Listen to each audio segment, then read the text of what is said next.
اور یقین کریں ان کی خواہش کا احترام کرنا اور انہیں خوش رکھنا میری زندگی کی اولین ترجیح ہے۔ اگر مما بیمار نہ پڑتی اور ایموشنل بلیک میل نہ کرتی تو میں خود ذہنی طور پر تیار ہونے تک حامی نہ بھرتا۔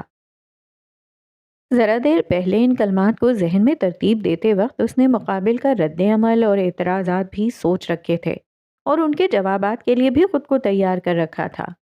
نئی نویلی دلہن کے لیے ظاہر ہے اس وقت اعتراض اور شدید رد عمل کے لیے کئی نقطے تھے۔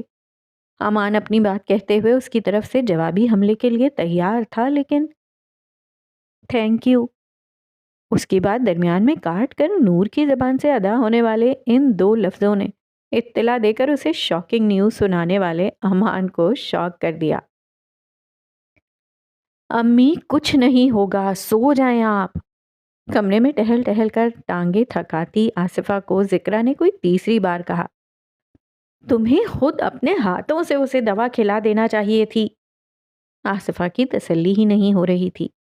کہہ تو رہی ہوں موقع ہی نہیں ملا، ہر کوئی طاق میں تھا، ایسے میں کوئی دیکھ لیتا تو۔ لاشعوری طور پر آصفہ کی ساری توجہ فون کی طرف تھی۔ انہیں لگ رہا تھا بس ابھی فون کی رنگ ہوگی اور دوسری طرف چیختی چلاتی نور کی سانس ہوں گی۔ ان کا احساس جرم رخصتی کے بعد گویا ایک دم جاگ گیا تھا۔ آخر انہوں نے ان لوگوں کو اندھیرے میں جو رکھا تھا۔ وہ اکیلی نہیں تھیں، مہمانوں سے بھرے گھر میں ہر کوئی اس قسم کی خبر کا منتظر تھا۔ بہت سوں کو تو ابھی تک یقین نہیں آ رہا تھا کہ واقعی نور بیاہ کر دوسرے گھر چلی گئی ہے۔ نور کا معاملہ خاندان میں کسی سے مخفی نہیں تھا۔ امی میں نے آپا کو اچھی طرح سمجھا دیا تھا، وہ سنبھال لیں گی، آپ فکر نہ کریں۔ ذکرا نے گود میں سوئی ہوئی چند ماہ کی داریہ کو بستر پر ڈالا۔ وہ سنبھالنے والی اور سمجھدار ہوتی تو رونا کس بات کا تھا۔ وہ تھک کر بیٹھ کے کنارے پر بیٹھ گئیں۔ اس کی ایک ہی ضد تھی کہ پہلے ان لوگوں کو ساری بات بتا دی جائے، اور کچھ گھنٹے پہلے تک وہ یہی سمجھ رہی تھی کہ انہیں علم ہے۔ رخصتی سے پہلے ذکرا نے اس کو دوائی کی سٹریپ دیتے ہوئے خبردار کیا تھا کہ اس کے سسرال والے لا علم ہیں، اور اب آصفہ کو ساری فکر یہی تھی کہ وہ سسرال میں پہلی بات یہی نہ کر بیٹھے کہ میرے گھر والوں نے آپ سب سے یہ بات مخفی رکھی ہے۔ آصفہ، بڑی خالہ باہر سے آواز دیتے ہوئے اندر آئیں۔ 2:30 بج گیا ہے، سونا کہاں ہے بتا دو اب۔ یہیں سو جائیں۔ آصفہ اٹھ کر چادر درست کرنے لگیں۔ انہیں اب نیند کہاں آنا تھی۔ انہیں نور کی طرف سے کسی خبر کا انتظار تھا، اچھی یا بری۔ امان کی حیران شکل دیکھ کر نور نے دوبارہ کہا، تھینک یو۔ آپ کے امان کرنٹ کھا کر اپنی جگہ سے اچھلا تھا۔ تمہیں بھی کسی اور سے محبت ہے؟ وہ سارے تکلفات طاق پر رکھ کر تم پر اتر آیا۔ بالکل نہیں، نور نے زور سے انکار میں گردن ہلائی۔ تو یہ شادی تمہاری مرضی سے نہیں ہوئی ہے؟ اس نے بے یقینی سے بالوں میں انگلیاں پھنسائیں۔ تقدیر دوبارہ وہی مذاق کیسے کر سکتی ہے؟ نہیں، نور کی نہیں نے اس کا چہرہ تاریک کر دیا۔ میرا مطلب ہے ہاں، یعنی اس کی غلط فہمی دور کرنے کی کوشش میں اس نے مزید کنفیوژن پیدا کر دیا۔ نور اپنی جگہ سے کھڑی ہوئی۔ یہ دیکھیں، اس نے کلچ کھول کر دوا کی سٹریپ باہر نکالی۔ تم خودکشی کرنے والی تھیں؟ لاحول بالکل نہیں۔ امان اب پورے کمرے میں ٹہل رہا تھا۔ کچھ دیر پہلے والا پرسکون اور پر اعتماد امان غائب تھا۔ میری اچھی یا بری کسی بھی عادت میں صاف گوئی اور ایمانداری شامل نہیں ہے۔ کچھ منٹ سوچنے کے بعد نور مخاطب ہوئی تو امان رک کر اسے دیکھنے لگا۔ لیکن میں آپ سے جھوٹ نہیں کہوں گی، آپ پلیز میری پوری بات سن لیں، پلیز۔ وہ آگے بڑھ کر اس کے مقابل کھڑا ہوا تو وہ ایک قدم پیچھے ہٹ گئی، جسے محسوس کر کے امان کے ماتھے پر بل پڑ گئے۔ مجھے کبھی کسی سے محبت نہیں ہوئی، نہ ہی مجھے آپ سے شادی پر کوئی اعتراض تھا، بس۔ اس کے جملوں سے اس کے تنے عضلات ڈھیلے ہوئے ہی تھے کہ پھر بس پر پھر تن گئے۔ کچھ توقف کے بعد وہ آہستگی سے بولی، ایک طرح سے مجھے بھی آپ کی طرح بلیک میل کیا گیا ہے۔ تم بنا رکے ایک ساتھ ایک ہی بار میں پوری بات بتا دو۔ امان کا صبر جواب دے گیا۔ اس نے اپنی بات کا ہر ممکنہ رد عمل سوچ رکھا تھا۔ بدترین صورتحال میں اس نے سوچا تھا کہ زیادہ سے زیادہ 2 تماچے پڑ سکتے ہیں، مگر یہ صورتحال تو تماچوں سے بھی بدترین تھی۔ آپ کی پہلی شادی راز نہیں ہے، لیکن آپ میرا راز نہیں جانتے ہیں۔ میرا بچپن سے طے شدہ رشتہ ٹوٹا، اس کے بعد خاندان اور جان پہچان والوں نے کبھی اس مقصد سے میرے گھر کا رخ نہیں کیا۔ کہیں بات چلی بھی تو آگے نہیں بڑھ پائی۔ ان شارٹ 28 سال عمر کے باوجود بھی میری کہیں شادی نہیں ہو پائی تو اس کی وجہ میری میڈیکل کنڈیشن ہے، جسے ڈاکٹرز نے پینک ڈس آرڈر تشخیص کیا ہے۔ اس نے ایک ساتھ ایک بار اور ایک سانس میں بات ختم کی۔ اضطراری انداز میں انگلیاں مروڑتے ہوئے اس کی نظریں امان کے جوتوں پر تھیں۔ کوئی میرے قریب آتا ہے یا چھوتا ہے تو مجھے پینک اٹیک آ جاتا ہے۔ امان بلا پلکے جھپکے اسے گھور رہا تھا۔ اس کے دلہناپے کے روپ پر بات کرتے ہوئے اداسی چھا گئی تھی۔ اندر مچی اتھل پتھل کے باوجود امان نے اس تغیر کو خوب محسوس کیا۔ یہ دوائی ڈاکٹر نے تجویز کی تھی۔ سب کا خیال تھا کہ اس کے بعد میرا وہ حال نہیں ہوگا، یعنی پینک اٹیک نہیں آئے گا۔ مجھے آپ کی ہر بات پر یقین ہے۔ آپ بھی پلیز میرا یقین کریں کہ میں نے اسی شرط پر شادی کے لیے اقرار کیا تھا کہ آپ کی فیملی کو سب بتا دیا جائے۔ یہ تو مجھے رخصتی کے وقت علم ہوا کہ آپ اور آپ کی فیملی کچھ نہیں جانتے۔ وقت صرف آپ کو ہی نہیں، مجھے بھی چاہیے، اس لیے میں نے آپ کا شکریہ ادا کیا تھا۔ نور نے بات ختم کر کے ڈرتے ڈرتے نگاہ اٹھائی۔ امان کمرے میں ٹہلنے لگا تھا۔ اس کی نظریں بھی جوتوں سے ہٹ کر اس کے ساتھ ساتھ ٹہلنے لگیں۔ مما، ایک بار پھر ہم سب کے ساتھ دھوکا ہوا، اس نے دکھ سے سوچا۔ اس کا ذہن بلیٹ ٹرین کی رفتار سے دوڑ رہا تھا۔ وہ ڈریسنگ ٹیبل کے سٹول پر بیٹھ گیا تھا۔ اس کا دایاں پیر مسلسل ہل رہا تھا۔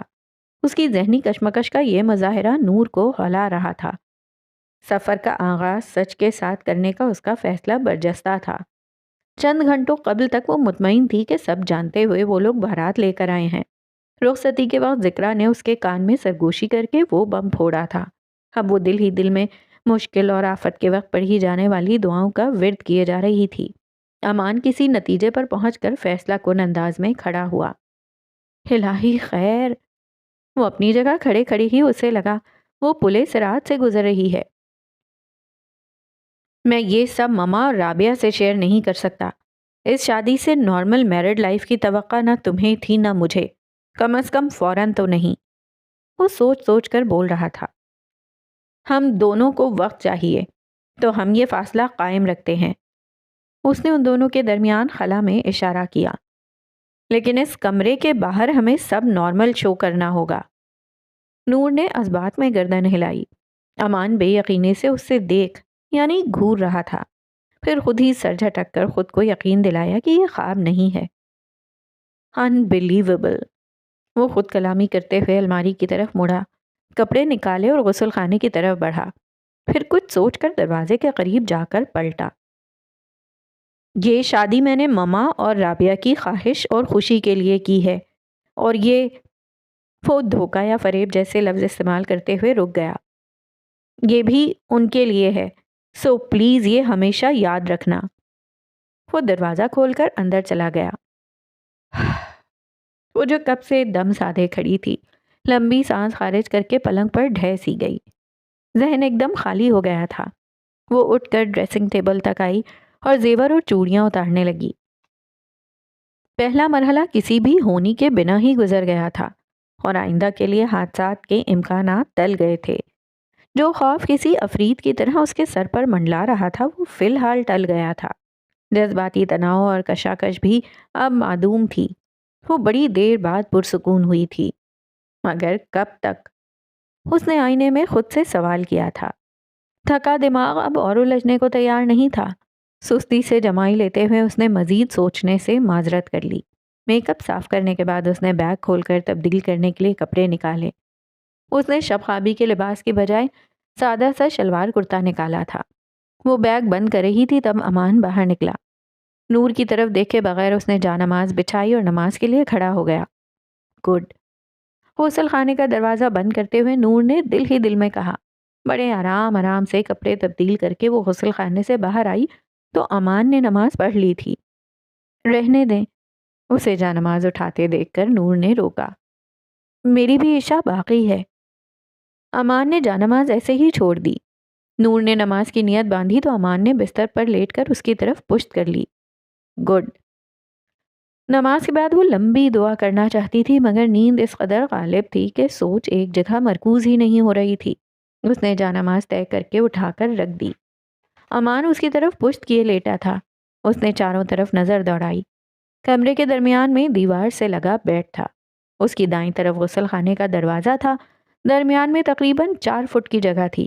بیڈ کے بائیں طرف اتنے ہی فاصلے پر ڈریسنگ ٹیبل تھا۔ بیڈ کے سامنے والی دیوار کے ساتھ وارڈروب نما بڑی سی الماری تھی۔ اس کے ساتھ کھڑکی کے پاس چھوٹا سا ٹیبل تھا جس پر امان کا آفس بیگ، لیپ ٹاپ اور کتابیں وغیرہ تھیں۔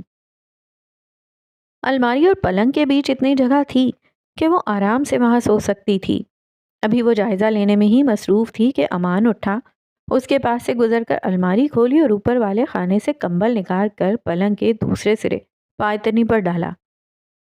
کسی فلمی سین کی ضرورت نہیں ہے، بیڈ اتنا بڑا ہے کہ ہم دونوں آرام سے یہاں وہاں سو سکتے ہیں۔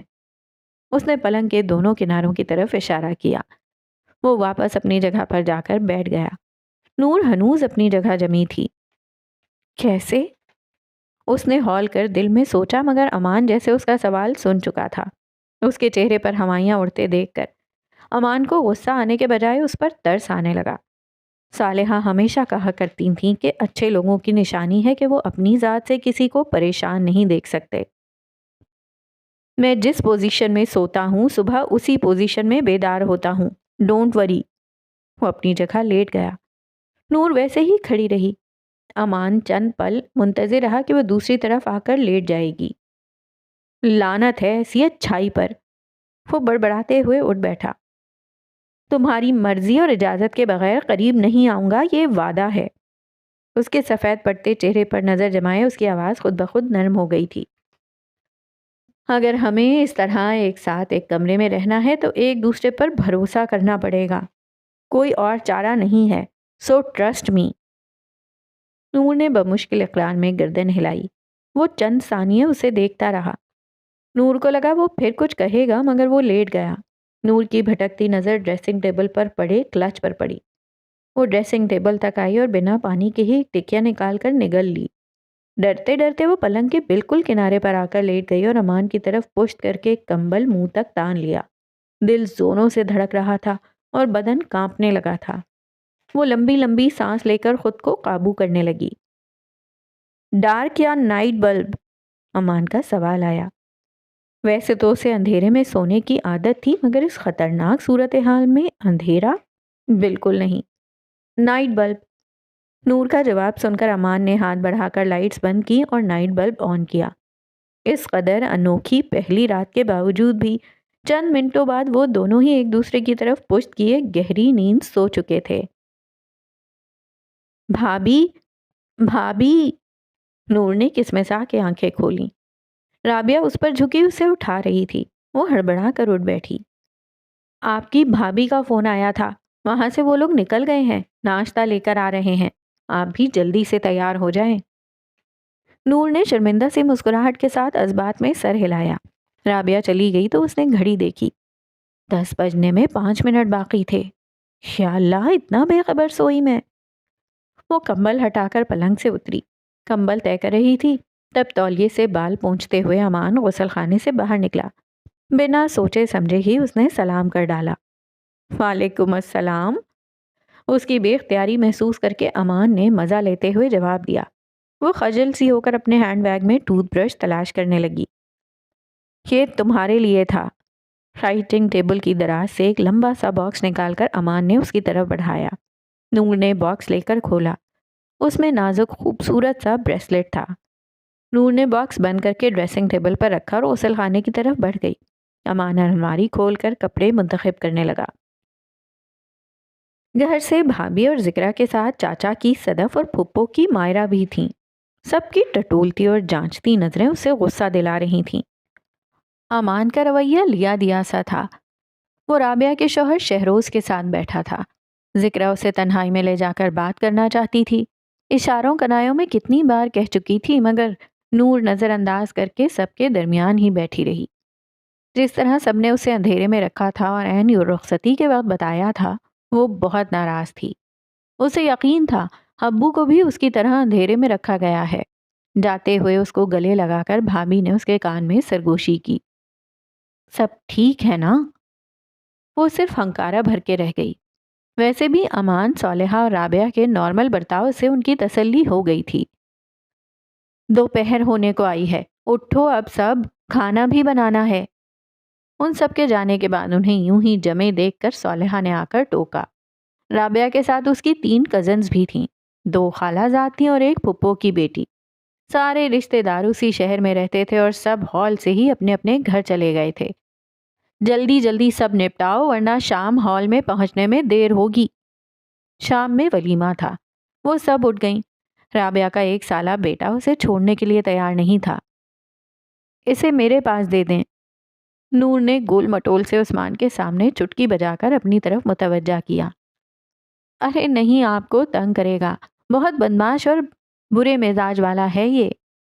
رابعہ نے کاندھے پر ڈال کر تھپک کر اسے سلانے کی کوشش شروع کی۔ جلدی جاتا ہی نہیں ہے کسی کے پاس۔ عثمان مچل مچل کر کاندھے سے اترنے میں مصروف تھا۔ اسے سونا نہیں ہے۔ نور نے اس کی طرف ہاتھ بڑھائے۔ آ جاؤ، ویسے راز کی بات ہے، بچے میرے پاس آرام سے بہل جاتے ہیں۔ نور نے عثمان کی زبان میں 2-3 باتیں کی تو وہ لپک لپک کر اس کے ہاتھ پکڑنے کی کوشش کرنے لگا۔ دیکھا؟ اسے بازوؤں میں لیتے ہوئے وہ فخر سے رابعہ کو دیکھ کر بولی تو وہ مسکرا دی۔ میرے بیٹے کو ممانی پسند آ گئی ہے۔ ان دونوں کو چھوڑ کر رابعہ وہاں سے اٹھ گئی۔ نور اور عثمان کا شغل جاری تھا۔ امان، وہ اس کی دائیں کلائی میں جھولتے بریسلٹ پر نظر ٹکائے تھا کہ صالحہ کی آواز پر چونکا۔ صالحہ اس کی محویت پر مسکرا رہی تھیں۔ وہ ذرا سا خجل ہو گیا۔ وہ ان دونوں سے مخاطب ہوئیں۔ تم شہروز کے ساتھ جا کر ایک بار ہال کا چکر لگا آؤ۔ ولیمہ چونکہ دوسرا تھا اس لیے صرف خاندان والے ہی مدعو تھے اور خاندان ہی کافی لمبا چوڑا تھا۔ امان اور رابعہ کے والد کا انتقال ان کے بچپن میں ہی ہو گیا تھا، مگر ایک تایا، ایک چاچا اور 2 پھوپھیوں سے ان کے تعلقات پر اس کا کوئی اثر نہیں پڑا تھا۔ کئی اتار چڑھاؤ آئے تھے مگر ہر خاندان کی طرح کھٹاس اور مٹھاس کی آمیزش والے تعلقات اور رشتے قائم تھے۔ ننیال مختصر تھا، ایک خالہ اور ایک ماموں۔ ولیمے میں نور کا بھی سارا ہی خاندان مدعو تھا اور وہ بہت اچھی طرح جانتی تھی کہ ولیمہ تو بہانہ تھا، زیادہ تر اس کا تماشا دیکھنے آئے تھے۔ ہمیں آل از ویل شو کرنا ہے اور تم چہرے سے ہی ٹینس لگ رہی ہو۔ رابعہ ذرا دیر پہلے اسے امان کے بغل والی کرسی پر بٹھا کر گئی تھی۔ امان کی بات پر وہ اور پریشان ہو گئی۔ کیسے شو ہوگا آل از ویل؟ وہ سر اٹھا کر الٹا اسی سے پوچھ بیٹھی۔ نور کی فیملی نے اتنی اہم اور بڑی بات نہ بتا کر انہیں گمراہ کیا تھا۔ یہ فریب تھا اور اس کا غصہ ہونا لازمی تھا، مگر اسے پیچیدگیاں پسند نہیں تھیں، نہ زندگی میں نہ ذہن میں۔ اس کی سوچ، مقصد اور ترجیحات ہمیشہ بہت واضح ہوتی تھیں۔ نور کی فیملی سے باز پرس اور ناراضگی کے اظہار کا خیال اسے بھی آیا تھا، لیکن فی الحال اس کی اولین ترجیح صالحہ اور رابعہ کی خوشی اور ان کا اطمینان تھا، اور پھر نور کی حق گوئی اور اپنے گھر والوں کی غلطی کا اقرار تھا جس نے اسے کسی بھی قسم کے شدید رد عمل سے روکے رکھا تھا۔ ہما کے فریب کے بعد اس کے لیے کسی پر بھی آنکھیں بند کر کے یقین کرنا ناممکن تھا، لیکن جس طرح نور نے انجام کی پرواہ کیے بنا جرأت مندی سے اسے ساری بات بتا دی تھی، اس کی یہ جرأت حالات کو اس کے حق میں کر گئی تھی۔ امان پہلے ہی اس سے کچھ وقت مانگ چکا تھا۔ وہ چاہتی تو آرام سے ساری بات چھپا جاتی اور اوپر سے اس پر اس کی بات مان لینے کا احسان بھی جتا سکتی تھی۔ اس کی اس کمزوری کا فائدہ اٹھا سکتی تھی، اسے اپنے مطلب کے لیے استعمال کر سکتی تھی، مگر اس نے پہلے مرحلے پر ہی سچ کا انتخاب کیا تھا۔ ایک حسین دھوکے کے بعد اس رشتے میں امان کے لیے سب سے ضروری اور اہم تھا شفافیت اور ایمانداری، اور نور نے پہلے مرحلے پر ہی ان دونوں کا مظاہرہ کیا تھا۔ کیا ہوا؟ اس کی اتنی لمبی خاموشی سے ہولتی نور نے آہستہ سے پوچھا۔ تم بہت اچھی لگ رہی ہو۔ اس کی گھمبیر سرگوشی بالکل غیر متوقع تھی۔ اس کا چہرہ سرخ ہوا۔ پلکیں لرزنے لگیں اور ہونٹ کپکپا کر رہ گئے۔ اس طرح امان نے شہادت کی انگلی اس کے چہرے کے قریب کری۔ اس طرح شو ہوگا، آل از ویل۔ وہ مسکرا رہا تھا۔ نور نے شکایتی نگاہ اس پر ڈال کر سرخ ہوتا چہرہ جھکا لیا۔ امان نے ذرا سا جھک کے اس کا چہرہ دیکھا۔ وہ مسکرا رہی تھی۔ وہ بھی ہنس دیا۔ یہ سارا منظر کتنی ہی آنکھوں نے دیکھا اور حیران ہو گئیں۔ اسٹیج کی طرف آتی علینا کو لگا پیروں کے نیچے کانٹے بچھ گئے ہوں۔ وہ ان دیکھے کانٹوں پر چل کر ان تک پہنچی۔ جوڑی تو بڑی شاندار لگ رہی ہے، اب اسے سنبھال کر رکھنا۔ نور کا تنقیدی جائزہ لے کر وہ امان سے مخاطب ہوئی۔ اس نے جواباً بڑی دل نشین مسکراہٹ ہونٹوں پر سجا لی۔ مزے ہیں تمہارے تو، کچھ لوگوں کو ایک بار بھی چانس نہیں ملتا اور تمہیں دو دو بار حسین دلہنیں مل گئیں۔ سالوں کے تجربے کے بعد اس نے سیکھا تھا، علینا کے مقابل خاموشی سب سے اچھا ہتھیار ہے۔ ویسے میں اس بار تمہاری قسمت پر رشک کرنے کی جلدی نہیں کروں گی۔ چھپتی نگاہوں سے نور کو دیکھتی علینا کا طنز اسے اچھی طرح سمجھ رہا تھا۔ تم نے اسے بتایا اپنی پہلی بیوی کے بارے میں؟ وہ فرصت سے اسٹیج پر جمے رہنے کے ارادے سے اوپر چڑھی تھی کہ وہ کسی اور کے لیے تمہیں چھوڑ کر چلی گئی۔ وہ مسکرا کر اس کی باتیں سن رہا تھا اور اس کے یہی انداز علینا کو مزید آگ لگاتے تھے۔ علینا باجی! دور کھڑی رابعہ نے اس کا ارادہ بھانپ کر اسے آواز دے کر اسٹیج سے نیچے آنے کا اشارہ کیا۔ تائی امی آپ کو بلا رہی ہیں۔ امان کو اپنی چھوٹی بہن پر بڑا پیار آیا۔ وہ اپنے طریقے سے ہمیشہ اسے علینا سے بچانے کی کوشش کرتی تھی۔ اس سے بچ کے رہنا، یہ وہ چنگاری ہے جو کبھی بھی کہیں بھی آگ لگانے میں ماہر ہے۔ امان کی بات پر نور نے اسٹیج سے اترتی علینا کو غور سے دیکھا۔ اس قسم کی چنگاریوں سے اس کا خاندان بھرا پڑا تھا اور اس کی زندگی کا زیادہ تر حصہ ان چنگاریوں سے بچنے سے ہی تعبیر تھا۔ کون ہیں یہ؟ علینا سے نظر ہٹا کر نور نے امان سے پوچھا۔ کزن، تایا جان کی بیٹی۔ امان نے مختصر سا جواب دیا۔ تبھی مائرہ اور صدف آ گئیں۔ ماشاء اللہ، آپ دونوں کو دیکھ کر لگتا نہیں ہے کہ کل ہی پہلی دفعہ ملے ہیں۔ صدف عادت سے مجبور تھی۔ نور کے متعلق بات کرتے ہوئے اس کا لہجہ یوں ہی تنزیہ ہو جاتا تھا۔ اس کا کریڈٹ آپ کو ملنا چاہیے۔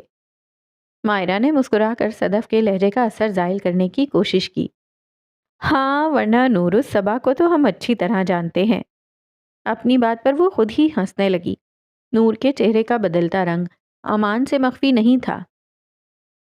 اگر دو اجنبی شادی کے اگلے دن ہی آپ کو ماشاء اللہ کہنے پر مجبور کر دیں تو یقیناً اس کا کریڈٹ دونوں کو ملنا چاہیے۔ کیوں نور؟ دونوں کو حیرت کا جھٹکا لگا۔ امان کی بات اور پھر نور! وہ ہر جگہ نور الصبا ہی کہلاتی تھی۔ کبھی کوئی اس کا مختصر نام لیتا بھی تھا تو نور ٹوک دیا کرتی تھی۔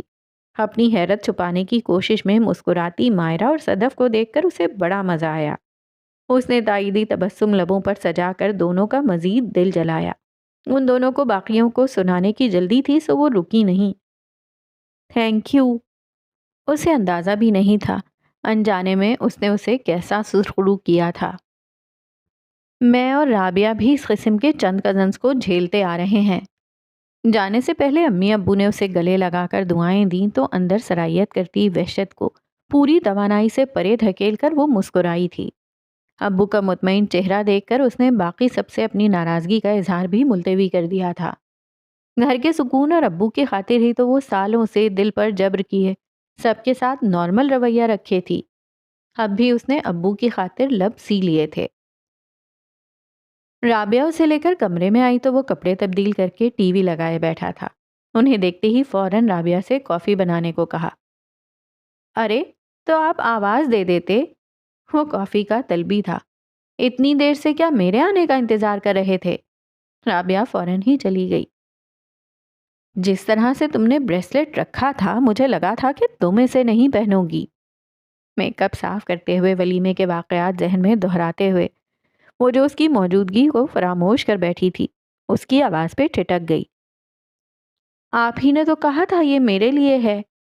آئینے میں امان کے عکس کو دیکھتے ہوئے وہ حیرانی سے بولی۔ آپ نہیں چاہتے تو میں اتار دیتی ہوں۔ وہ بریسلیٹ کا لاک کھولنے لگی۔ نہیں، پہنے رہو، وہ جلدی سے بولا۔ یہ تمہارا ہی ہے۔ نور نے دوبارہ آئینے میں اسے دیکھا۔ اب وہ بھی اسے ہی دیکھ رہا تھا۔ میرا خیال تھا تم نہیں پہنو گی، مگر تم نے پہنا، مجھے اچھا لگا۔ اسے شاید یوں ہی حیران کر دینے کی عادت تھی، یا یہی وہ ایمانداری اور اسٹریٹ فارورڈنس تھی جس کا اس نے روز اول ذکر کیا تھا۔ نور نے نظروں کا زاویہ بدل لیا۔ یہ لیں آپ کی کافی۔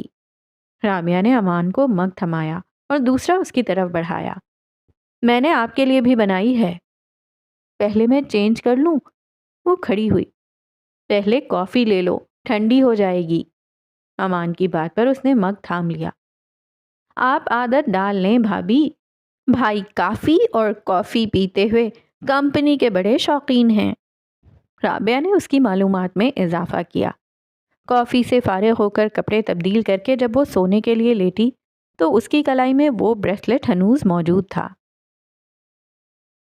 صالحہ ریٹائرڈ لیکچرر تھیں۔ شوہر کے انتقال کے بعد انہوں نے جاب کے ساتھ ساتھ مزید تعلیم حاصل کی تھی اور کسی بھی رشتہ دار کی مالی مدد لیے بنا ہی دونوں بچوں کی پرورش کی تھی۔ ان کی اس درجہ خودداری نے کئی لوگوں کو ناراض بھی کیا تھا۔ کسی نے اسے صالحہ کا غرور تو کسی نے اسے صالحہ کی بدمزاجی گردانا، مگر وہ مستقل مزاج رہیں۔ وہ نہیں چاہتی تھیں کہ لوگوں کے احسانوں تلے ان کے بچوں کی شخصیت دب کر رہ جائے۔ بعد میں ان کی اس مستقل مزاجی نے ہی ناراض رشتہ داروں کو دوبارہ راضی کر لیا تھا۔ پھر امان کے لیے انہوں نے بھانجیوں اور بھتیجیوں کو چھوڑ کر کسی غیر خاندان کی لڑکی کا انتخاب کیا تو بنتے معاملات پھر بگڑ گئے۔ امان کی طلاق کے بعد صالحہ کی کوششوں سے پھر فاصلے مٹ گئے تھے۔ نور کا رشتہ بھی تائی جان کے کسی جاننے والے کے توسط سے ہوا تھا۔ صالحہ اور رابعہ ان کے ہنی مون کے پیچھے پڑی تھیں۔ چونکہ یہ چٹ رشتہ اور پٹ شادی والا معاملہ تھا، اس لیے امان کے پاس کافی مضبوط بہانہ تھا کہ شارٹ نوٹس پر اسے لمبی چھٹی نہیں مل سکتی ہے۔ اس لیے فی الحال یہ معاملہ امان کی لمبی چھٹی ملنے تک آگے بڑھ گیا تھا۔ آج شام میں بھابھی نے ہمیں ڈنر پر انوائٹ کیا ہے، ناشتے کے دوران صالحہ نے کہا۔ ولیمے کے 2 دن بعد سے ہی امان آفس جا رہا تھا۔ ہمیں بھی بلایا ہے؟ شہروز نے پوچھا۔ وہ بھی اسی بلڈنگ میں رہتے تھے۔ چونکہ رابعہ ابھی صالحہ کی طرف ہی تھی تو وہ بھی آفس جانے سے پہلے ناشتہ ادھر ہی کرتا تھا۔ رابعہ کے ساس اور سسر ان دنوں بڑے بیٹے کے پاس شارجہ میں تھے۔ ہاں، خاص طور پر تمہارا نام لیا ہے، صالحہ کی جگہ رابعہ نے جواب دیا۔ وہ اسے چھیڑ رہی تھی۔ شہروز اس قسم کی فیملی گیدرنگ سے دور بھاگتا تھا۔ امان، تم نور الصبح کو وہاں سے اس کی امی کی طرف ڈراپ کر دینا۔ صالحہ امان سے مخاطب ہوئیں۔ آصفہ کا فون آیا تھا، کہہ رہی تھی کچھ دنوں کے لیے نور الصبح کو رہنے دیں، اور سچ بھی ہے، ابھی تک نور الصبح وہاں رہنے کے لیے گئی ہی نہیں ہے۔ تائیں امی کی طرف جانا ضروری ہے، کوئی بہانہ کر دیں۔ کیوں، بہانے کی کیا ضرورت؟ اور یہ دعوتیں تو ابھی چلتی رہیں گی۔ دیکھتے ہیں۔ امان کا انداز ٹالنے والا تھا۔ بھائی انکار نہیں کریں، چلیں، کیوں نہ جا کر خواہ ایشو بنانے کا موقع دیں، رابعہ نے کہا۔ امان صرف سر ہلا کر رہ گیا۔ چلو، مجھے بھی راستے میں اسٹیشن ڈراپ کر دینا۔